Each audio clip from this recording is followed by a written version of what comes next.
that once the month is up, she's going to leave me for him. I've only got a small window of opportunity to win back her heart, and I'm not confident I'll succeed. I get the feeling she hates me. She can't even bring herself to look at me. A colorful rack of women's dresses catch my eye, and I stop to flick through them. There are a few I like, but they all look way too big for Ruby. Valen women are tall, with accentuated curves and broad shoulders.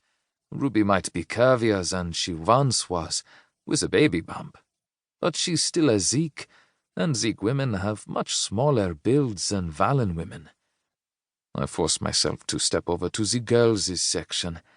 I feel like a creep flicking through girls' dresses, but the teen sizes look like they'll be a much better fit.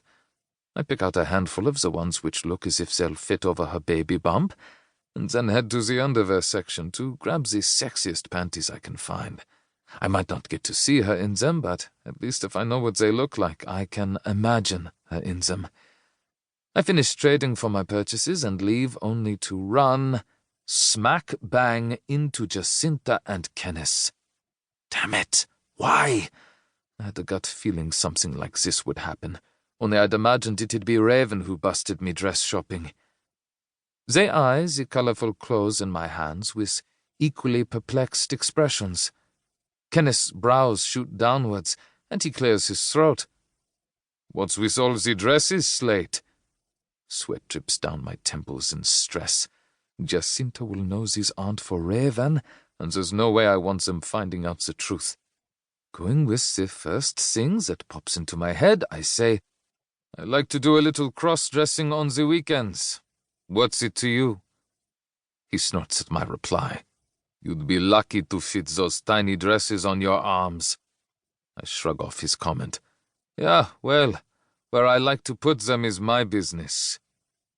Those look like young girls' dresses, Jacinta points out, her face registering disgust. Is there something you should be telling us, Slate? It sickens me to imagine what's ticking over in their minds right now. I'd much rather they believe I'm a cross-dresser than a pervy pedophile. But there's no use in defending myself when I can't admit the truth. It's too dangerous. Stay out of my business, I growl. I don't go poking my nose in either of your personal lives, so don't go poking your nose in mine. What I do behind closed doors is my business.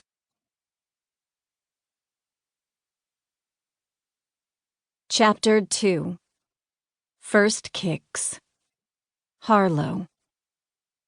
Alex arrives back from the markets absolutely dripping in sweat. I keep my distance as he kicks the door shut behind him with a grunt. He seems tense and irritable, which is not a good sign. Before leaving, he'd made a point of mentioning how much he hates the markets, but added he was prepared to go for me, because that's how much he loves me. Talk about a guilt trip.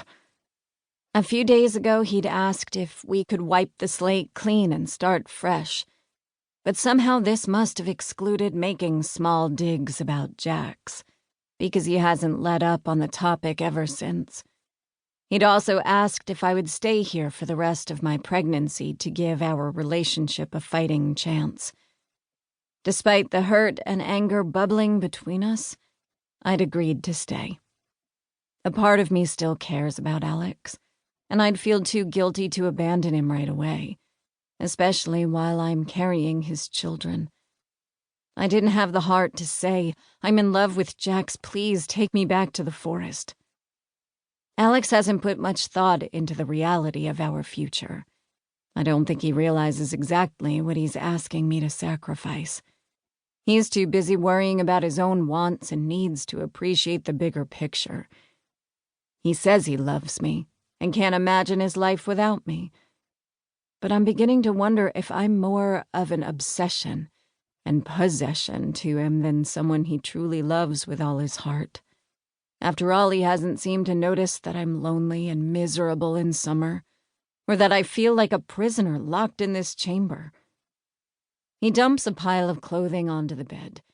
I tried to go for dresses that will fit over your bump.